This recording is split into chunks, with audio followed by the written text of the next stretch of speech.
In this episode, studio visit with Jody MacDonald in Queens, New York. This is Infinite Spaghetti, a guided tour of the cosplay and creative archives with your host, Ethan Minsker, part of the Project Nerd Podcast Network. My name is Jody MacDonald, and I'm a visual artist in Long Island City, New York. I work with textile-based figures set inside mixed media dioramas, and this is my pop-up show.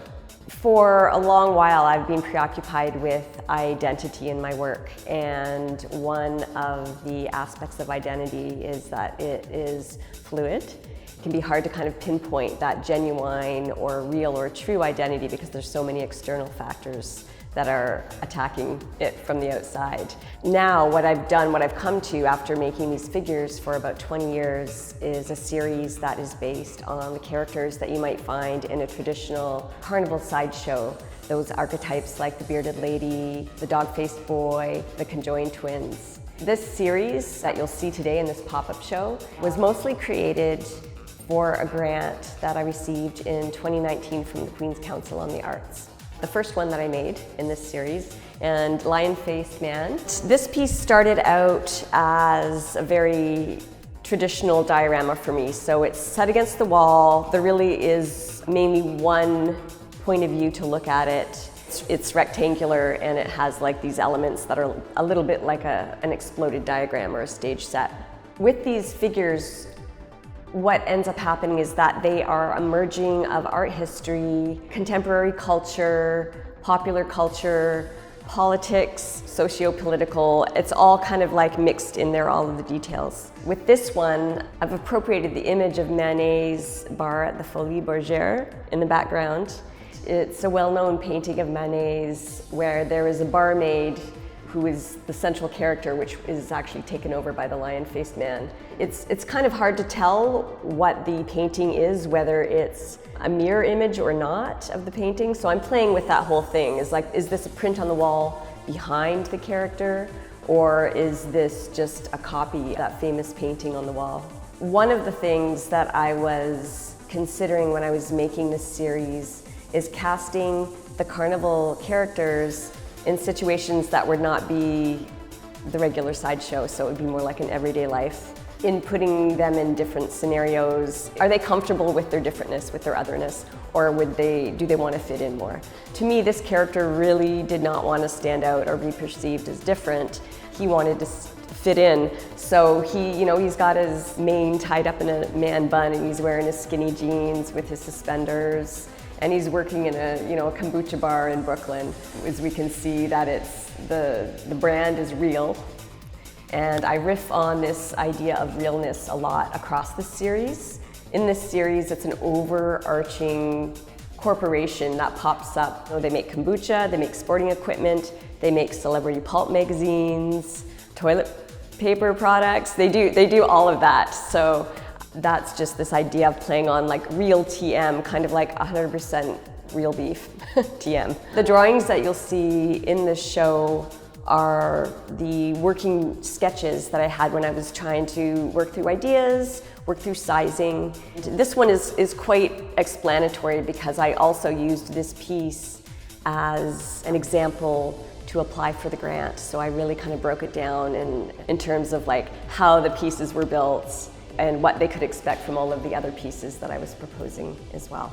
For the next piece, I'll take you to the Conjoined Twins. And this was actually the second piece that I made. This diorama is meant to be viewed in the round. You really need to kind of walk around the entire piece to get all of the details to piece the narrative of these two together. From the front, they look happy enough. They've got their arms around each other. They're looking at each other. But as you move around, you'll start to see details that maybe give a bit more sinister backstory as to what's going on.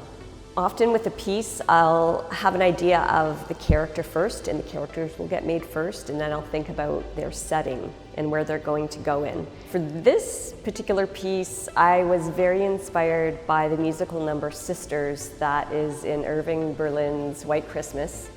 And if you know that piece of music, it's a musical act, the Haynes Sisters, and the song describes how close they are, but it also has a few dark moments. You better be careful and leave my man alone, sort of thing. Like, there's only one dress and, you know, she gets to wear it and I'll stay home, but if you mess with my man, you're gonna be in trouble. So you'll notice that there are only singular things, like a single set of lingerie and a single dress, a single pair of hose. Again, you'll see if you look closely at the IKEA-esque packaging on their tools that they've gotten, it is from Real. It's the Real Corporation. Mostly everything is handmade, so there's a few things. The miniature clothes pegs, those I bought. If I see something that is to scale for the scale that I'm using, I'll buy it and it will get incorporated, but mostly I'm making everything. So all the wigs, all the shoes, all of like the hangers that you see, everything is like manufactured by me. This is the dog-faced boy. And if you know your art history, you might recognize the painted backdrop is an appropriated and manipulated copy of David Hockney's portrait of Nick Wilder. So what I've done is I've taken that painting and I've removed Nick Wilder. I've split the painting down the middle and just mirrored it. So it has this very nice mid-century modern Palm Springs, California vibe. That painting was from 1966, and it informed the time period for everything else involved in the diorama. So the vintage Speedo, the magazines that I've used are Real magazine covers. Real was like Life, the magazine Life became Real, but I used their actual magazine covers and just inserted his photo in there. And you can see all of these magazines, like he's on them, so he's a big deal.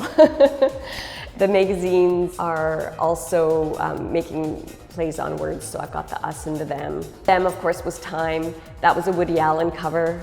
The one that he's holding is actually Robert Redford, who had been cast in Butch Cassidy and the Sundance Kid. Thank you, yes, that's what it was. So that was when Robert Redford was cast in that, so it's as if he was cast in that. So you can kind of get the sense that this character is kind of a big deal and he's famous and he's got this like nice big home in this pool. But when you really start to look, you can see that the concrete around the pool is starting to lift up and there's grass that's growing up in between the concrete. How old necessarily are these magazines, and you know, really what's kind of like going on in here. And is he confident like he comes across, or does he have extremely bad self-confidence, low self-confidence? And just a note about some of the materials that I'm using. As in many of the dioramas, I'm using materials that are temporary, just to give a nod to that temporary history of a sideshow, a traveling sideshow that would be put up and then taken down. So the pool tiles, if you look really carefully, they're actually just 3M painter's tape standing in for the pool tiles. Play between materials and what something is made of and what it's masquerading of. So Monkey Girl sideshow banner, or the poster behind her, is an appropriated version of a famous poster. Chelsea galleries were one was having a Warhol show, one was having a Basquiat show, and they market it as sort of this like boxing match between the two artists. And they had show posters that had the gallery name at the front, you know, at the top, presenting, and one of the posters would have Basquiat dressed as a boxer, and the other one would have Warhol, and sometimes they would have both of them in the poster as well. So they've been removed, and Monkey Girl has taken her place and stepped in the ring. Her references are the Guerrilla Girls, which I believe around the same time, if I'm remembering my art history correctly, we're doing quite a bit of activism around the low numbers of women and artists of color in major museums. So she's there, she's ready to take her rightful place in the art ring. The spelling of girl is a reference to punk rock feminist band Riot Girl. And also that informs Monkey Girl's clothing with her fishnets and her combat boots. Here again, you'll see Real, which I have actually co-opted actual IKEA handles off of their bags and cut them up and re-sewn them together, and then changed the K's into R's. And one thing you'll notice about all of the characters is that their identities are put on. So like they're wearing a mask, or they're wearing strap-ons, or they're wearing, it's not something that is necessarily fixed to their body or that they're born with. It's something maybe that they are embodying. So it's ambiguous as to like what's real again and what's not real and what's put on. These buttons or these bubbles that you'll see that pop up in the drawings especially are kind of an artifact from the vintage sideshow posters, banners, circus banners that I was kind of using. So let's go look at the hermaphroditic goat. Is this piece here. This was one of the later dioramas that I did. It really pushed the boundaries for me of what a diorama was, and which was really exciting because then I started thinking about, well, how can I finish the rest of the dioramas that I have still outstanding, push that boundary a little bit farther. Suddenly now I'm going like up into the strata. The hermaphrodite, was a very common feature in a sideshow. Most often they were played by a man and it was a total put on. There was no hermaphrodism going on there at all. The freak animal attraction was also a large part of it. So in this piece I've combined those two attractions into the hermaphroditic goat. And as with all the pieces that are meant to be viewed in the round, the plinth became very important. I didn't want it to be just a regular old plinth that the pieces were standing on. They had to be incorporated into the piece. So this Greek column that you see that is supporting her is unusual in the sense that the top of the column is on a slant. It's like it's sliding, it's shifting, it's tilting. When I was building it, I was thinking about how this concept of the ideal beauty, the Greek ideal, how that needs to shift, or it is shifting. Then we've got the hermaphroditic goat on the inside, and she's surrounded by these very ornate frames. It's very structured. It's like salon style. It's almost like she's kind of caught up in this institution. The institution is falling apart a little bit. So it's becoming unhinged and it's falling apart. And you might expect to see paintings inside these frames. They're actually just reflective surface. They're like a sideshow hall of mirrors. I call her a she because I'll tell you the story why. She is a they. They are able to finally see themselves reflected in these institutions. So thinking about the other and making space for other types of beauty, accepting other types of beauty. And this piece here was actually inspired by this little one here. This is Gilly. She is an actual hermaphroditic goat living on a farm in London, Ontario, Canada. And I learned about Gilly many, many years before I started this series. I had a friend who knew that I liked unusual things, and he sent me this photograph and the explanation that they were a hermaphroditic goat. I thanked him very much, and I took the photo and I filed it away in my file of research images, and I knew I was going to make a piece about her one day, and this is it. So this piece is titled The Clown. Immediately from the beginning, this character was going to be sinister. He's going to be bad news. I don't have a personal aversion to clowns, but I know that a lot of people do. There was something about him. He just needed to be a smarmy character.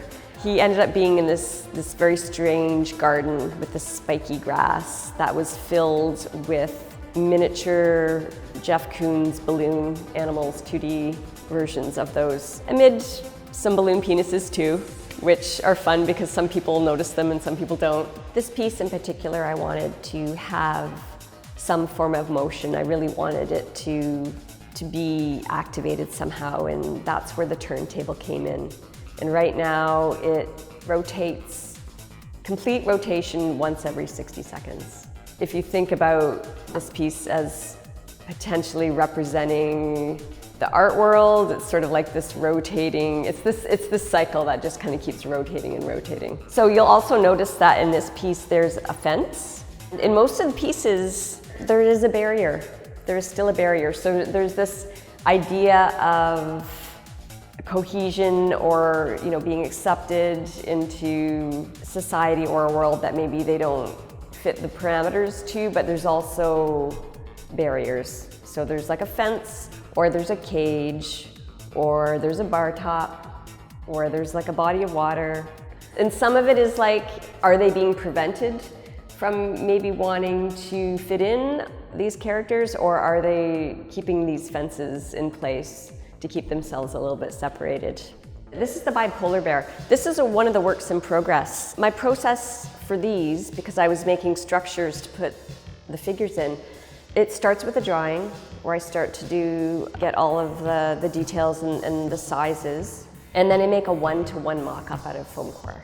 And I start to play around with ideas of shapes of things, how the base is going to look, how the figure is going to set into that base, where I'm going to leave elements sort of unfinished, because that's another big thing for me, is I want to leave a little bit of it unfinished.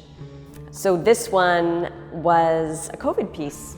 The drawing, which is in the other room, I'll show you, the drawing and this one-to-one mock-up and the figure were all created during the pandemic, in the early days of the pandemic. So that one looks like you. They all are me. This one really looks like This one really does. Is it the teeth? Come on, tell me. So the mask in this one turns out to be like the medical mask.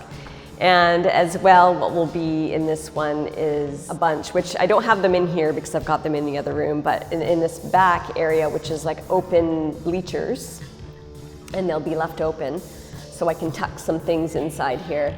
There'll be packages of miniature toilet paper, and one of the things I made when we were at home quarantine was miniature rolls of toilet paper. And they're about an inch and a quarter by about an inch. And I just made multiples of them. So they'll be packaged up. They'll end up being packaged up in cellophane that has like the real label, so I'll make the label, and then they'll be tucked in there. And there may be a few more elements in here. What happens is, as I'm creating, because things take so long, I still collect information and I'm still sort of filtering through things. So there'll be actually probably more details that come in to this piece that will either be a bit of a time capsule to capture the time that it was built in, or there'll be other references that are going on in there as well. This one also pops up in my 2D work. So the Bipolar Bear, I have a 2D piece that's from 2015. That is also the Bipolar Bear. These are the little crampons, little bear claws. Let's go on over to Pretty Girl Bird. Most of the work, even though it has my face, is not self-portraits. I really think of my work as being roles that I'm cast in that are then performed. So more along the lines of Cindy Sherman than doing a whole bunch of self-portraiture. But this one ended up being very self-referential. The title itself, Pretty Girl Bird, comes from when I was younger. I had a speech impediment and I could not pronounce my R's fully. And it wasn't going away on its own, so before I ended up getting speech therapy, my parents would love to kind of parade me out during social time and have me perform. So they would throw a bunch of R words at me. They'd be like, say pretty, say pretty girl, say pretty girl bird, pretty girl bird. So, and they would laugh and it was fun. And I thought I was having a great time. I was like, oh, I'm making them laugh. And then at some point when I got older, I was like, son of a pa. They weren't maybe laughing so much with me as at me. But honestly, I think about it now and I'm like, if I had kids, I'd probably do the same thing. So. Another reference for this piece is if you've ever watched the cult classic Freaks by Todd Browning. It's a 1932 film. This character references the antagonist. And at the same time that I was finishing this piece for a show, I came down with a really bizarre skin disease, Tyriasis rosea. It's apparently common, though I had never heard of it before now. I had a particularly intense version of it. So it was completely all over my body, covered me everywhere. And that storyline got folded into the newspapers, as well as this whole story about Todd Browning's circus and what was going on in the circus, that the trapeze artist had gone missing, but suddenly he has this spectacular new sideshow act. And then there's also Jackson Pollock is in there and Clement Greenberg. You know, the articles are purposely written to all sort of intersect. It's one of those details that the viewer can't possibly see it all, but they can see some of it and they can read some of it and they can get a little idea that things are connected. It's one of those things, it's like a little Easter egg. I do have like extra copies if people are super keen and they want to find out and they want to actually see, you know, do the reading of the articles. The tattooed lady. Okay, so the tattooed lady, she was being created right at the end of 2016, 2017. That really informed where she was going to be, what she was going to look like, what her tattoos were going to say, because that was, of course, just as Trump got elected, people had a lot to say about that, especially women's groups. The tattoos on her front, with the exception of the ones that are on her torso, are ones that I researched and appropriated from a fairly famous tattooed lady from 1917-ish, and her name is La Belle Angora.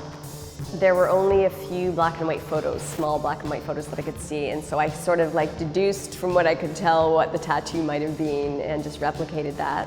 And then I filled in with some of my own tattoos on the front that had to do with the Me Too movement. Latin, that's on her chest, says, "God help us." And then there's some more Latin down on her brain area that says, "My body, my choice." And then on the back, there were only one photo that showed her from about here up, showing flags and some very nationalistic things on her back. And so I kind of just went with that as an inspiration. So we've got Trump in here, we've got the Confederate flags, we've got his logo for his university. We have this Nazi eagle that is like rising up like a phoenix. Right down in the sphincter, there's the little swastika sphincter. And then on the butt cheeks, we've got the two Steves, Steve Bannon and Steve Mnuchin. And you know, they've kind of got their spirit animals, the snake and the rat. Down the legs, we can see we've got Hillary Clinton down here. We've got her logo on this side, great again. We've got the flag that is backwards. And the other thing that was happening in popular culture at that time was that Carrie Fisher had just passed. And I had been thinking about what am I going to do with her hair, and it seemed appropriate to just pay a little bit of an homage to Carrie Fisher's character of Princess Leia, as Princess Leia was also sort of being resurrected as like a poster child for the Me Too movement on the marches, sort of like one of the first strong female resistance fighters. And the plinth, if you look closely, it's referencing buildings, skyscrapers, but also this idea of a political podium with the stars and the stripes. If you look carefully, you can see that the stripes are melting. This is the escape artist. Was very much inspired by Harry Houdini. You can see that, you know, I've kind of like made it to look a little bit like Harry Houdini with the hair. The jacket itself is actually, the straight jacket is fashioned after one of his favorites, but I researched a couple of photos. There's also a lot of elements of bondage in these works. That's something that I've used in earlier series as well. This idea of being bound physically represents a form of being bound mentally and emotionally.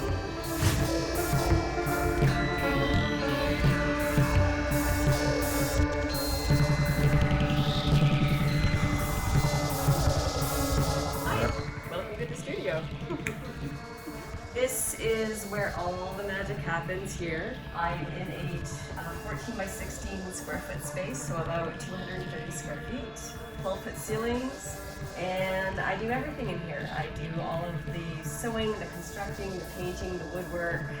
All of it happens right in here. So what we can see right now is a work in progress. This is the Bearded Lady diorama. And I'm pretty much finished the one-to-one foam pour mock-up stage, and I'm starting to build the elements out of wood.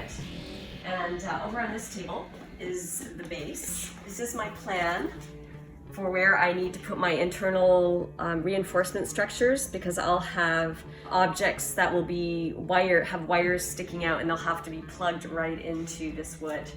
Bases for the columns, the bases and the columns. And something I didn't mention in the other tour, which I should have, is that all of these pieces tear down to a very small footprint and then pack up, and I kind of like have some boxes up on my shelf. That's all the work was packed. These will all kind of like come apart and get packed once they get created in panels. I like to hold things together with just a few screws. This is a figure who is in process. She hasn't been wired yet. She still is being held up by a doll stand. I like to use a whole variety of different materials. What are you making the nipples out of? And they're the rubber witch noses, the warts from rubber witch noses. So I'll buy a bunch of cheap rubber witch noses and then cut the warts out, and those end up becoming nipples. And I've got, they're everywhere. They're on like a hermaphroditic goat. They're on other pieces as well, just because they look awesome. They are all sporting different types of fake beards that you would be able to. It's basically a fake beard shop, and these are all the different types of beards that you can get. This video and podcast made and produced by Ethan Minsker. The music, Dahlia. Thank you, Jody MacDonald, for being on Infinite Spaghetti. If you, the listening or viewing audience, want to check out some of her work, head on over to Instagram. That's talk.me.Jody.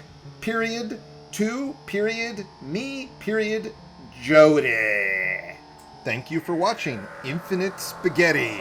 If you like the show, please share, comment, subscribe, rate, review. Shows like this only exist with the constant support of its viewing audience. For great cosplay content and amazing podcast, head over to projectnerd.com. That's project-nerd.com.